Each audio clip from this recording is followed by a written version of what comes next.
They've got another section here in Athlons where they surveyed head coaches or coaches. I should not make the determination there, but coaches in the Big Ten anonymously.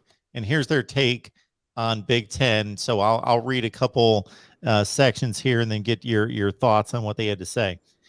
Sean Clifford coming back is absolutely huge for them.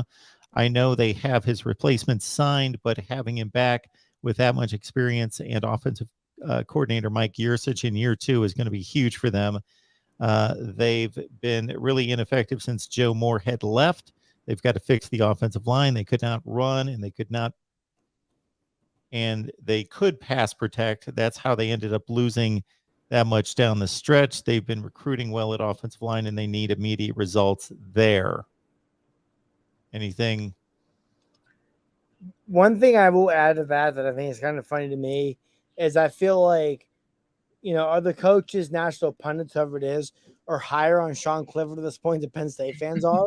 I think a lot of that is Clifford fatigue. Yeah, he's going into his fourth year as a starter, his sixth year on campus. I think it's a lot of Clifford fatigue. I would be the first person to admit I'm probably harder on Clifford than I should be. If you look at last year before Sean Clifford got hurt, he looked like a legitimate, CJ Stroud aside, best quarterback in the conference kind of candidate. And that wasn't due to poor quarterback play. It's just Sean Clifford was playing that well. So I will say that. I also think the year two with Mike Yursich cannot be overstated. This is the first time in his 4 years as a starter he's had the same offense coordinator back-to-back seasons. And Mike Yursich is the best offense coordinator and the best quarterback coach he has had. So I do think that's also worth monitoring and worth mentioning. But yeah, I think most Penn State fans are in I'll believe when I see it mode with Clifford, but I also won't be surprised if Sean comes out and has a really solid season, 3,000 yards and 30 touchdowns, 5 to 10 interception kind of year, which I feel like every Penn State fan would take. I wouldn't stun me to see him do that, largely because I just believe that much in Mike Yursich as both an offense coordinator and a quarterback coach.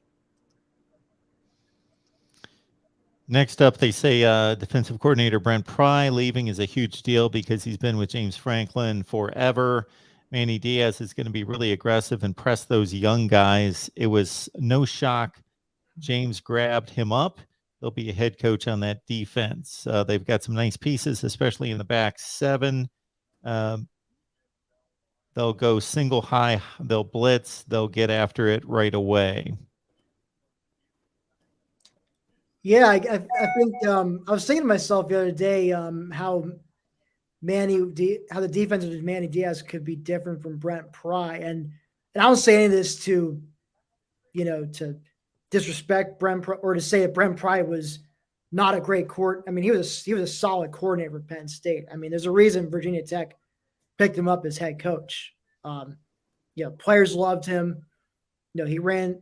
He had some pretty solid defenses overall at Penn State. I know 2020 was a bit of a mess, but we can kind of excuse that with COVID. But, in the non-COVID years when he had, a normal offseason compared to his defense, they usually fared pretty well. I think with Manny, I think what that report said, I'm thinking they'll be a little more aggressive, maybe a little more blitzing than they did under Pry. Not that Pry didn't like blitzing. He did. I guess my hope is the blitzes get home more frequently under Manny. For whatever reason, maybe it could just be my bias or whatever, but it seemed like there were so many times where you saw the pass rush going, whether it was a blitz or the deal, and it would just get there maybe a split second too late. My hope is this time around this year that they'll actually finish and, get that sack or, before the quarterback can get rid of it. And so, that, and I think maybe there'll be, you might see some maybe more exotic looks like Martin was talking about 4-2-5 look, perhaps, especially given how thin Penn State seems to be at linebacker. Might be the best thing to go towards. And I know Marty and we talked about this on our own show in the past, but you've said in today's college football, it's most important to have a D line that can pass rush and to have a ball hawking secondary to go with that, as opposed to if you had to choose, you'd pick those over having a deep linebacking core.